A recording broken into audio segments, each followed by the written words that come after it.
Broadcasting live from the Business RadioX studios in Phoenix, Arizona, it's time for Phoenix Business Radio, spotlighting the city's best businesses and the people who lead them. Hello and welcome to Phoenix Business Radio, broadcasting live from the Max 6 Entrepreneurial Center right here in Tempe, Arizona, where we help build businesses and connect you with the right people. And I feel like today's conversation with Matrix New World has been a long-awaited interview. So I'm very happy that we have Nathan Miller and Elizabeth Mora here from Matrix New World. And Nathan is the Arizona Operations Manager, and Elizabeth is a Senior Hydrologist. I don't even know if I said that correctly or not. And Modeling Supervisor. Welcome to Phoenix Business Radio. Thank you. Glad to be here. Yes, thank you. Did I botch that title? Hydrogeologist. I knew I did not do that right. A lot of syllables in there. Hydrogeologist. I could do that. Yeah. Geologist with hydro in front of it. There you go. What is a hydrogeologist? Basically a groundwater scientist. So anything water related below the ground in the aquifers. My background's in geology, but when you weave in hydrology, then it's really about the earth and the earth's processes, and anything. Really what we do is, like I said, below grade, below the ground. So groundwater. Okay, that I can remember. Okay. And Nathan, you yourself, I know that your title is Arizona Operations Manager. There's a little bit more depth to that as well. Tell us a little bit about what your background is. Yeah, you could say I'm a hydrogeologist as well. I don't have a geology degree, so I like to say I'm a hydrologist. But really, what we all do in our office is hydrogeology. We do everything groundwater, everything hydrogeology. That's what we do. So whether that's we help with the remediation of groundwater contamination. We also help with water resources questions. And that's one of the things that Elizabeth and I want to make sure we talk about today is a little bit about water resources in Arizona and what our role is in that. And Matrix New World is how long have you been in Arizona, serving the Arizona community?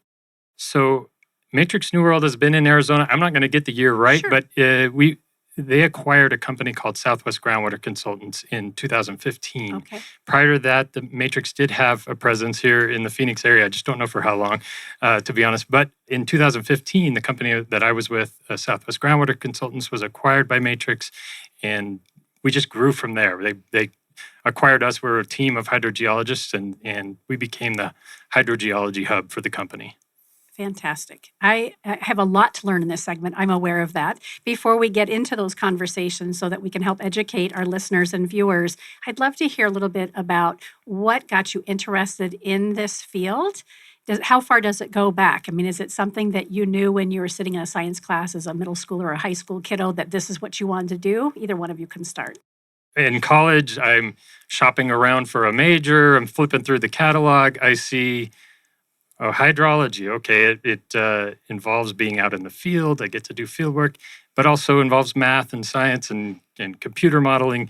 So it just kind of resonated with me, and so I got my degree in hydrology. I didn't really know I was going to be a groundwater modeler, but as I started my career, there was a need for it. It was, I think computer nerd is in my DNA a little bit, and I just kind of gravitated toward that. So that's why I became a groundwater modeler. I can't wait to hear about the technology piece of this, the modeling piece of it. How about for you, Elizabeth? Yeah, so, I started out, I took a couple geology courses at the community college and loved it. Really just fell in love with studying about anything about the earth.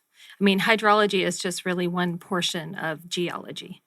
With geology, you get to study earthquakes and volcanoes and fossils, and there's so many different aspects of geology that I loved. And as my bachelor years were coming to the end, I was thinking, I'm literally just starting to peek into all of these cool upper courses that were really interesting to me. I went to ASU geology, and I didn't want it to end. And so I was kind of searching for, what do I do next? And how to, whatever I choose, I want it to be something that I can take really forthright into my future, and make a career out of it. And I chose hydrology and went to U of A and got my master's down there at U of A in hydrology. I don't know, I just love it. So I'm very passionate about not just water resources in Arizona, but also geology and the earth. And I think a lot of us too in our group and any other group of our discipline are outdoors people. We're hikers and rock climbers and kayakers, and we do a lot of running and stuff like that. So we just love the earth. Yeah. Well, thank goodness. More of us could love the earth, I think. All right. And how long have you been with Matrix New World? As a long time as well? I'm coming up on 6 years. Okay. So yeah, I'm about 20 years into my career. And I worked for the U.S. Geological Survey as a student hydrologist during my master's in Tucson. And then after that, worked for another consulting firm in town. But I've been with Matrix and with Nathan and his team for about 6 years.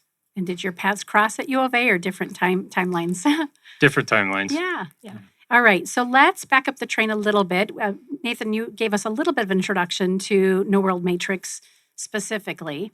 If you were describing the company to somebody new, like me, how would you describe the company? And again, either of you can jump in. And then I really want to talk about how Matrix is addressing today's water resource challenges. But let's first properly introduce the company. We are a nationwide firm, but a small company. We have under 300 nationwide. We have offices, our headquarters in New Jersey. We have 2 offices in New Jersey. We have an office in Manhattan. We have offices in the Gulf, in the Baton Rouge area.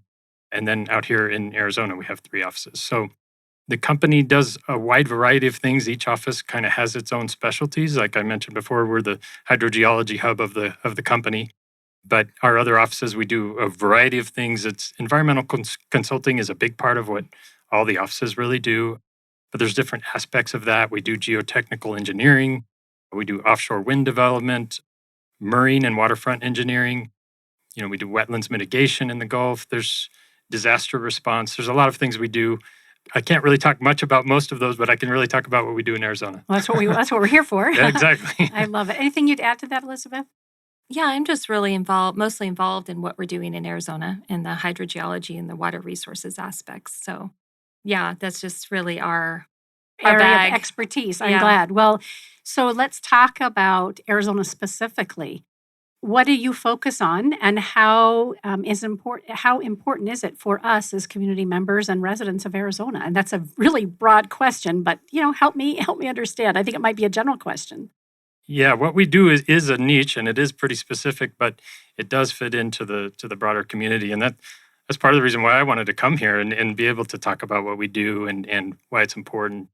We mentioned we focus on groundwater, and Elizabeth and I, we have a groundwater modeling team, and we're developing these models of different areas all over the state primarily, and we do some work out of state as well. But our primarily focus, in some cases, we're looking at groundwater contamination, remediation, characterizing where groundwater has been contaminated and how best to clean that up. But a lot of our focus is on larger regional scale models that we use to evaluate water resources questions. And so we're running models all throughout the state for those types of questions. I was just going to ask, is this Greater Phoenix specific? But it's really all over Arizona.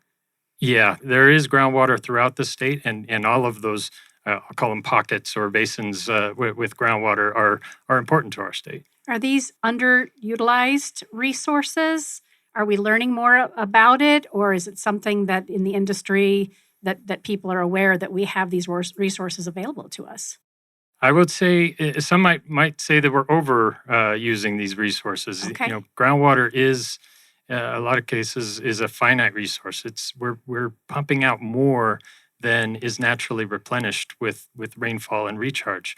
So it isn't a resource that we could rely on solely into the future, but it is an important resource. Even if we had a completely renewable supply of water, there are reasons why we need to use groundwater. For example, the demand for water may be in one area, but those renewable water resources, whether it's surface water in the Salt River system or Colorado River river water that we're bringing in through the CAP canal, they may not be in the right locations to where the demand for water is. And so the groundwater allows us to pump water out where we need it. It also serves as a storage supply or a place to store water. So if we have excess surface water supplies, we can put them into the ground and save them for later. So what? Yeah. And is that part of the work that you do?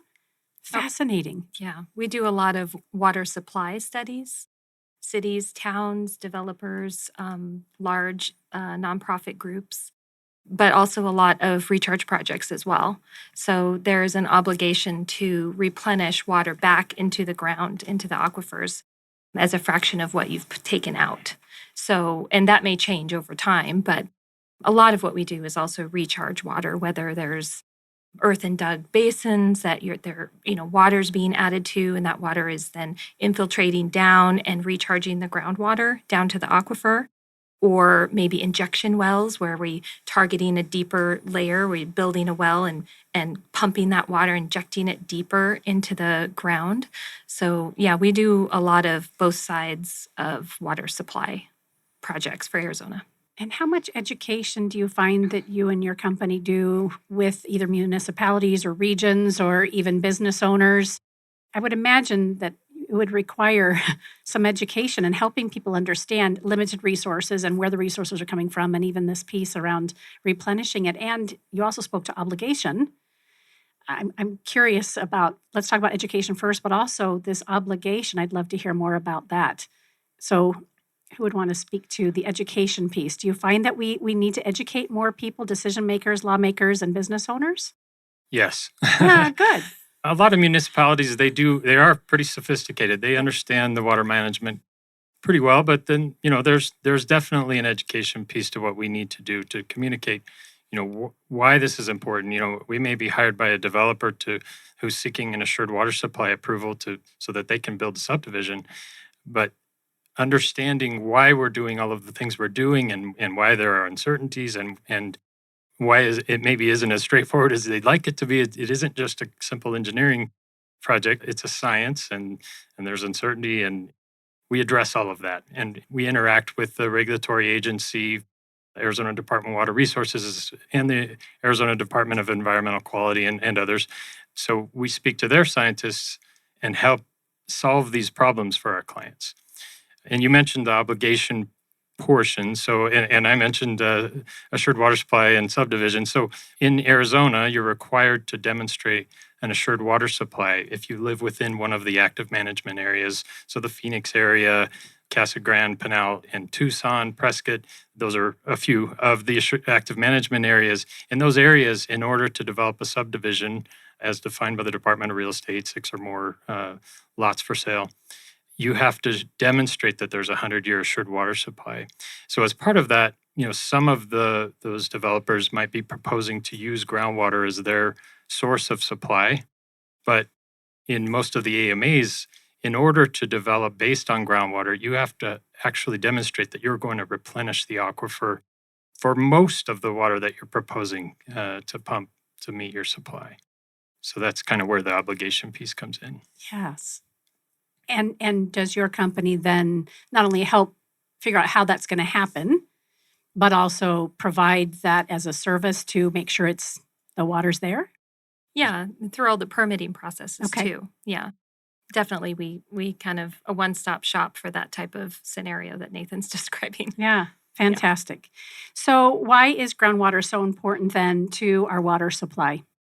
So I mentioned that we have surface water as a supply in Arizona, and it's a very important supply. Over half of our water in Arizona is served either through Colorado River or water from the Salton Verde system. Those are a big part of our water supply here, and one that we've been relying on quite a bit. As you may have heard, we are in a situation where our allocation of Colorado River water is being cut back, and so we're now having to rely on less Colorado River water. And so now we have some important decisions to make going forward, and whether that's somehow reducing our demand for water, which is possible, or augmenting the supply, finding new sources of water. Those are challenging, complicated questions, and it's going to take time to answer those questions. In the interim, we've got to make sure we have enough water to meet our needs. And so groundwater is a supply that we've used in the past, and we continue to use, and we may have to rely on it a little bit more in this interim period where we're figuring out how to solve these bigger, longer-term water resources challenges.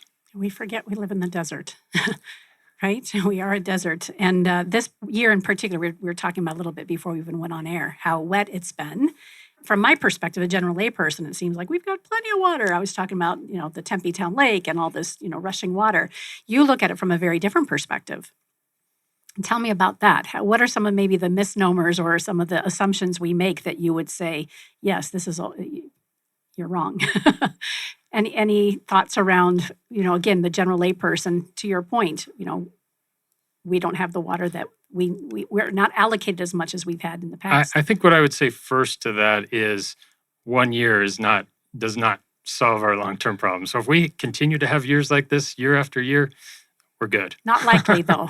Not we were likely. talking how 81, 82, 83 was the last time that us as residents of Arizona for that long have even seen this amount of rain. So that's a misnomer is to think that just because we've had one very wet year to assume that means that we're good to go forever. Yeah. Yeah, and this year has been great. And the salt and Verde systems are full and they're releasing water. As you can see, the salt river's flowing right now. As we drove up here today, we can see it bank to bank pretty much because they're releasing water from the dams and allowing that water to go through the channel and then naturally recharge the aquifer. But that does not mean that this will continue into the future. No. So we don't know. Yeah, I think the last time that I remember this amount of rain and water was back in the 80s, and that's a long time ago. You both mentioned the groundwater flow models. Why are they important, and can you help us understand what that's, the work that you do? Yeah, so groundwater flow models are a really cool tool that we use.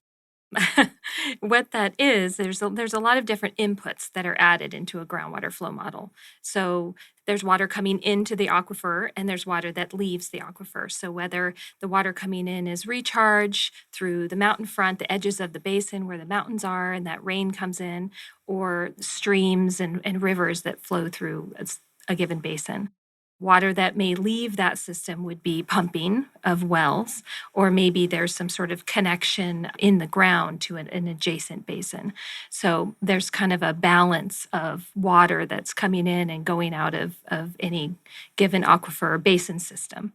And so these groundwater flow models that we develop and we use, and others develop, like the U.S. Geological Survey or Arizona Department of Water Resources has developed several very important regional models that then consultants and others can take to update and use, and then use those models to make informed decisions moving into the future.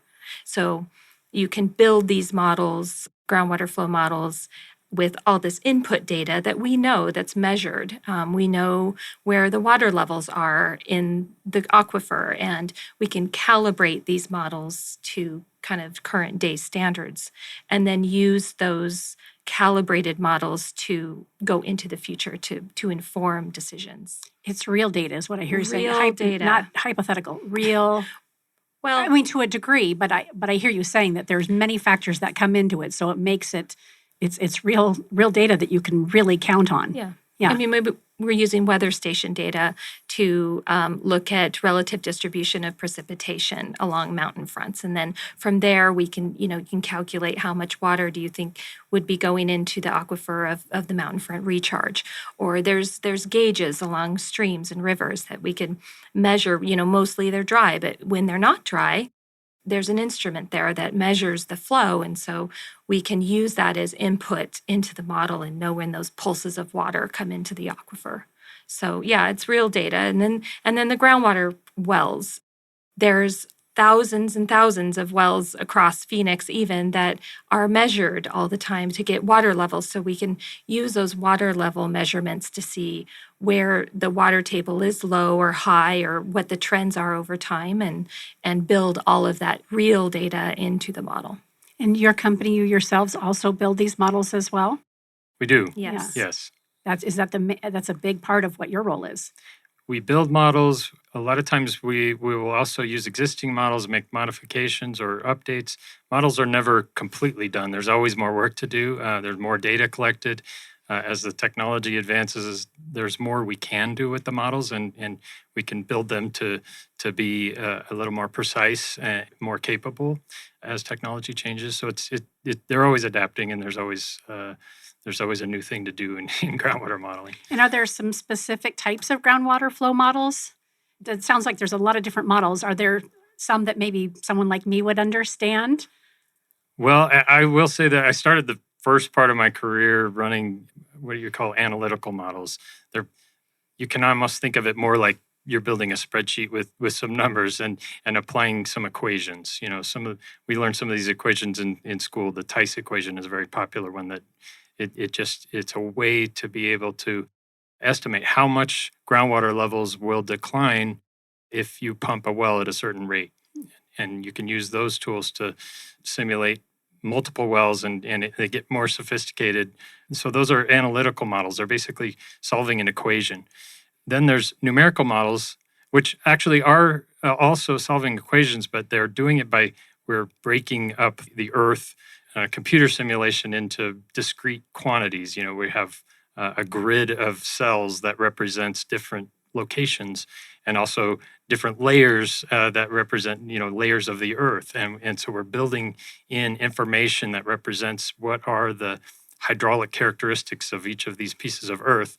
And we put all of this information into a big tool that, as Elizabeth was describing, we put all of this data into it and we estimate how much that aquifer has been stressed over time and over the historical period. And then we calibrate the hydraulic parameters of the model so that the model replicates the historical changes in groundwater level over time, for example. And that's part of what we do. So fascinating yeah, and so multifaceted. And so fun. Right. It's so fun. For you. And it's all integrated with GIS. You know, it's all spatially accurate. What is GIS? So Geographic Information System. Geographic. I don't know why I blanked on that. That's okay. Huge part of what we do. But yeah, so we, you know, these models talk to GIS where we can have these interactive maps and we can see, you know, where things are and we can bring in other layers and information and from counties and cities and state, you know, government agencies and things like that, plus data that we build ourselves.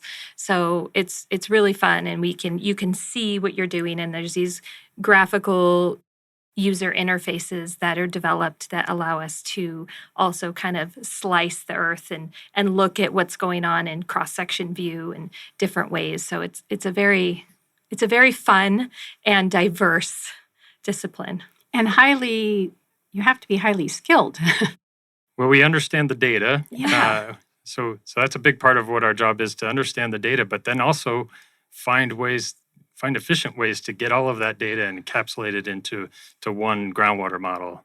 And then you have a useful tool. The amounts of data that we're accounting for when we build a model is more than you can just, just can't intuitively think, well, some people maybe are this good, but there's so much data that go into these models.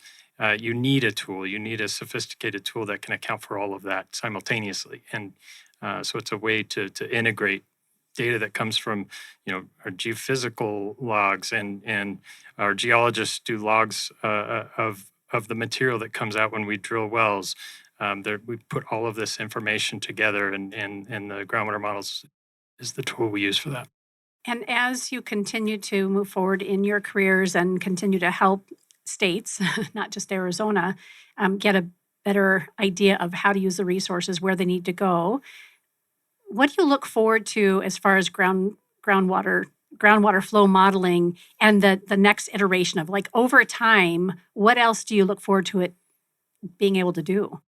Well, I think it's going to become more complicated and maybe weave in other aspects like economics or surface water, atmospheric processes, and have more of a complete decision-making tool for water managers and people making decisions for our water resources and over time. So all of these tools that we're talking about, the numerical groundwater flow models are all kind of the brains and the background of these models. Most all of them use this code called ModFlow that was developed by the U.S. Geological Survey in the 80s. And that code has evolved over time. So that's really assesses groundwater flow and some surface processes. But there can be other aspects that get woven into modeling basically. So I think it's just going to become more complicated, multifaceted, like Nathan said, and just weave in more knobs you can turn in these models in order to come up with those informed decisions for future prediction. Yeah, we can integrate an economic model, for example.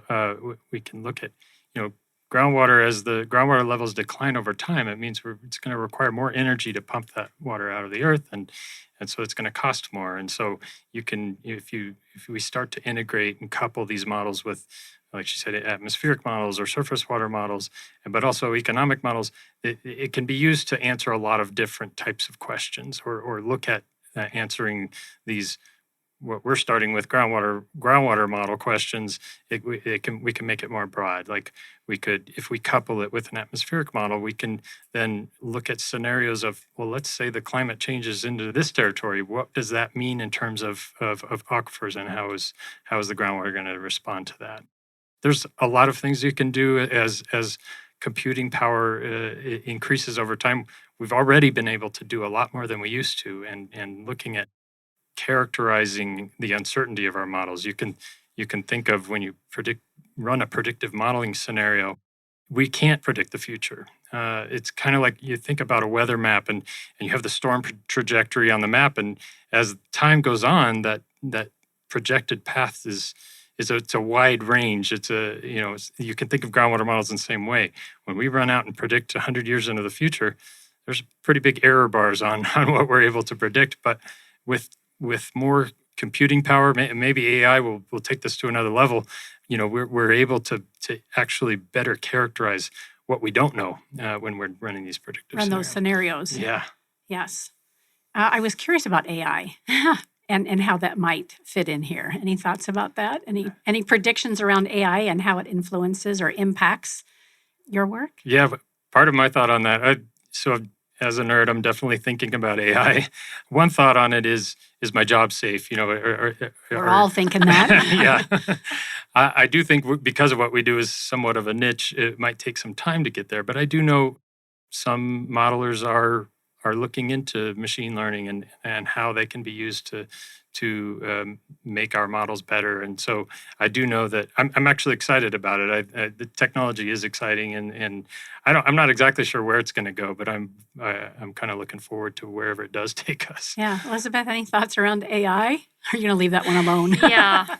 I mean, sky's the limit, right? Really. And if you think about where we were 10 years ago with technology and where it's come from, my mind is blown.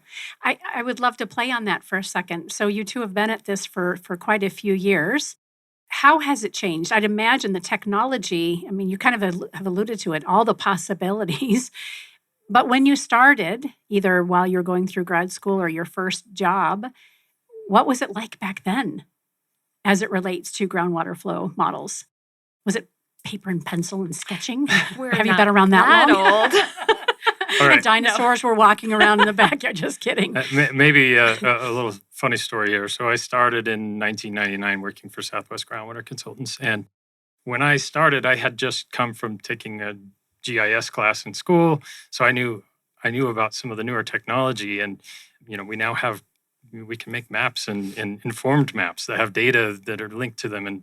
And so I knew about all of this. But when I started, Steve's going to hate me for mentioning this. Steve Noel was the owner of Southwest Groundwater that sold the Matrix. Anyway, when I started, we were making maps for our reports by basically taking a photocopy of a topographic map and then taking these little circle stickers and placing them on the map wherever the wells were located. That was how we made a well location. That's what you had to do.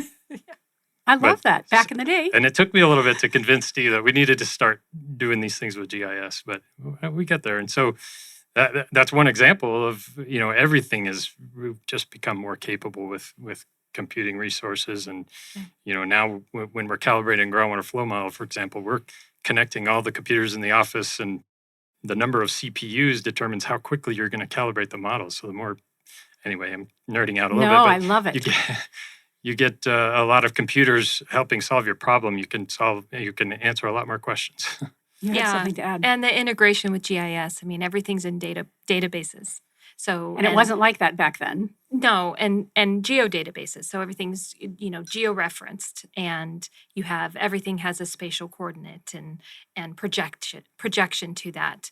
And we do really walk in and out of GIS all the time with our modeling softwares and our programs that we've written in-house to process data and to quickly be more efficient with our jobs, to look at the results. And how do you look at the results? It's one thing to run the model and set up the model and run it, but then what?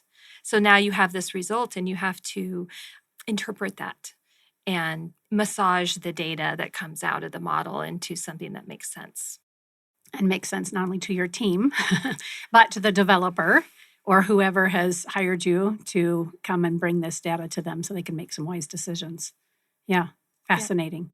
Matrix New World is a female-owned company. Jane Warren. Warren, sorry. I always like hearing about women-run businesses. She also has a science background, and how did she, do you know her story? I understand she's a geotechnical engineer. Started the company on that basis, and it's just grown from there, going into all these different facets. And the great work that you all were doing with the other company before New Matrix or Matrix New World, I keep getting that mixed up, is what brought them to Arizona. Is that correct? Well, they already had some involvement out You did here say with one of the environmental sites in the West Valley, the PGA North Superfund site, helping manage and the remediation of that contaminant plume out there. And so they saw the potential. They saw that when you have good hydrogeologists, that there's plenty of things that we need hydrogeologists for in the company nationwide, but also even here in Arizona. There's a lot. Southwest Groundwater is a successful company. We were doing a lot of things, and they saw the good things we were doing and thought this would be great, beneficial to bring these two together. Can we talk about contamination a little bit in your role with that? And what is contamination? I'm going to have some ideas, but what is that? And then what is your role in assessing that or helping to clean it up? I'll start. Jump in there, Elizabeth, when you're ready. There's a lot of different potential sources of contamination.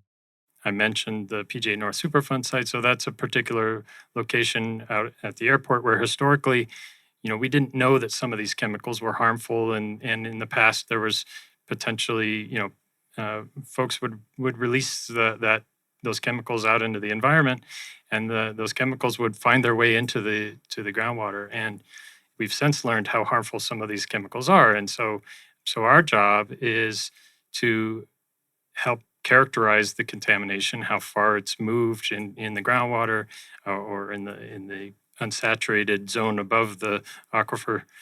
We characterize how far it's gone, how deep it's gone. As you can imagine, the Earth is has a complex system of layers. So we're drilling wells and we're collecting a lot of information to be able to understand how water is moving, and that water is carrying the contaminants. And then as on the flip side of that, we're using that information to then design how do we best control the contamination from migrating further, and how can we pump that out and basically control the movement of groundwater to actually reduce the footprint of the plume. And then on the another part of our business is we're looking into ways to remediate the contaminated groundwater. And so we have microbiologists in our office that basically knows how to get the bugs down into the ground to be able to and those bugs basically eat the contamination, and so we're attacking the source area of contamination. And all of this together, basically, it certainly allows us to control the extent of the plume, the contaminant plume. But ultimately, if we get at it long enough, there are sites where we're able to remediate and treat the contamination to a point where it's gone. That's fascinating. Yeah. So many questions running through my mind. Again, from a very just community-minded, sustainability, resource, love the earth mind. You mentioned, of course, that a lot of the people in your office are lovers of the outdoors and that sort of thing. What might either of you say to folks who are interested in helping sustain our earth? What can we be doing in order to be more careful with our earth? And I mean, is it just as general as what you pack in, you pack out. And from maybe a large enterprise perspective, are people still contaminating water from a chemical perspective? And thoughts on that? Yeah, I think water conservation is a big thing. I From know, a household perspective from a house. and enterprise. Okay, yeah, Either way. just from a community perspective, a household. I mean, maybe you have native vegetation in your yards, and you're just being aware of your water usage. An enterprise level, I don't know where to start with that. I mean, I know that there's some companies that really take it seriously, and then others that maybe don't. So, And industries as well, right? Not only just the enterprises, but also specific industries. yeah, Some are more careful and than others. yeah, and as far as conservation, I feel like the cost of water is still relatively free almost, if you compare it to petroleum or other natural resources. I mean, we're still not really protecting it like we should. Yeah, I think being conscious about, in Arizona, 72% of our water supply is for farming. And so it's a big part of our water use. But farming is an important part of our economy, and these are complicated questions. And so I think becoming more aware of the challenges that we face and helping, the more people understand the problem, I think it's going to help. So I really like the municipal conservation part of this because it gets the community a little more in tune to being part of the solution, and hopefully education of what our challenges are, and we can all work together to find that solution. As I mentioned before, is it are we going to reduce our demand? Are we going to find another supply? These are things that we're working on, and it's going to take some time to figure out. But it would be, the more the community can get educated and involved, the better. And who is currently doing the education for the most part? Is it legislatures? Is it, our sustainable advocates and nonprofits? Is it companies like yours? Is it a combination? How do we get the word out so that more and more people are conscientious and aware and taking responsibility? I would say it's probably all of the above. Yeah, I think it's at the municipal level for sure. It's in the universities and different outreach programs and things like that. There's a lot of nonprofit groups and advocacy groups trying to protect existing wildlife and waterway structures and things like that. So I think it's at all the levels. The Yeah. Department of Water Resources, Arizona Department of Water Resources does a lot. Just this weekend, there was a water awareness event down at the state capitol that I attended. I think they're going to do that every year, so definitely people can come check that out next year. I'm involved with Arizona Hydrological Society, so it's primarily a group of hydrologists and other scientists that come together, and we have experts come and give talks on different topics, and folks are welcome to come to those meetings and come learn about, a lot of them are these same topics we're talking about today, water resources. So, there's groups like that gather and mingle and talk about our challenges. You had mentioned a couple of times that, and I'll use my language, that we may come to a point where we have to use less water.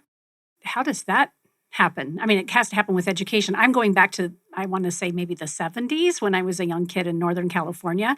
I remember that we really had to be conscientious around what we were doing. And I was taught to, only shower for a certain number of minutes, and that, watering our lawn at different times, or trying to, as you kind of pointed out, picking vegetation that was specific to the region. So it didn't require me in Northern California, it was raining a lot. But moving out here in Arizona, I'm always very conscientious around what kind of plants and cacti that I'm choosing for my yard. What does that look like if we had to begin to use less? Is it those kinds of things, again, coming from the municipality and educating and starting to put some restraints on what and when, how much we're using and when we're using it? I think, again, it is a bit of an all of the above. All of the things you mentioned are definitely ways we can reduce our municipal use. We can find ways, where we have a lot of our water in Arizona goes to farming, as I mentioned, so we can maybe look to ways to farm with less water, or look for growing crops that maybe use less, or finding ways to be more efficient with the water use. And then that would also apply to industry. There's practices that can be used to recycle water in an industrial facility, for example. So you're not having to bring in a new supply every time you're developing whatever it is you're developing. So it's really an all of the above approach, I think. Elizabeth, anything that I haven't thought to ask that you really wanted to make sure that our listeners and our viewers were aware of as it relates to Matrix New World and, of course, water conservation and what we're doing with groundwater? I'm just really happy to be here and to talk about this and to get the word out. I think educating people and awareness and talking more about it, it's a complicated topic and there's a lot of depth to it and a lot of avenues. And so I feel like the more we get out, and I think a lot of scientists and engineers are more introverted, quiet type library workers. And so this is maybe out of our element a little bit. But for the two of you? Maybe as but not the two of you. The general, I think our general Generally. discipline and industry. Yeah. And so I think it's important. And I think it's important to educate people and to talk about it. And hopefully it's becoming, the science is driving the decisions more. And as we get, new people in political roles and making decisions for our cities and counties and our state, that they're listening to stuff like this a little bit more and maybe, getting more involved and coming to the experts. And so, and that's really what we do and working on groundwater and modeling. And we don't, our matrix in Arizona doesn't just do groundwater modeling. We're drilling wells and we're doing this environmental cleanup type efforts and the microbiology work, like the bugs, and the eating the contamination. And so there's a lot of pieces and parts that we're doing that I feel like it's important to just talk about as much as we can. And I agree. The education, we mentioned that early on in this segment, education is everything, and it shouldn't just be a responsibility of our legislature or those who are, concerned with conservation. I think it requires businesses and conscientious people like you and your team to make sure that we all know about the great work that you're doing and how complex it is and really how vast it is as well. Anything else, Nathan, that you want to make sure that our listeners and viewers leave with today? Well, just going back for a second, when I started in 1999, I was afraid to talk on the phone. So I just wanted to say, I love that. Yeah, I mean, I have come a long way. Certainly. But when you mentioned that, I didn't mean to interrupt, Elizabeth. I would agree. Scientists, researchers, right, engineers tend to be more reserved, more quiet, less vocal. And whoever said that you two needed to be here today could not have picked a better pair. So great job in all this improvement. Well, thank you. But what I do want to make sure, kind of the message that I think is the take-home message, the science, we do need to be really diligent about the science. And the science is important. It is complicated. But we do have a lot of really good groundwater modelers and hydrogeologists in Arizona. And we do need to make sure that we're all, we're maybe coming at answering some of these questions from different angles, whether it's a municipality or water utility or a developer that's hiring us to answer their questions about the future of water supply. There's people from an environmental group or the regulatory agency that might be coming at it from a different angle. But we all need to be talking to each other and we all need to be putting good science into answering these questions because it's really important. And are developers the only folks that would hire you, or is it's varied? Yeah. So who else would be a great partner and a great client for Matrix New World? Is it the folks who are running the municipalities? Definitely.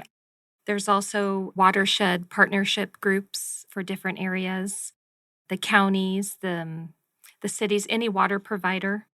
There are private water companies. Yeah.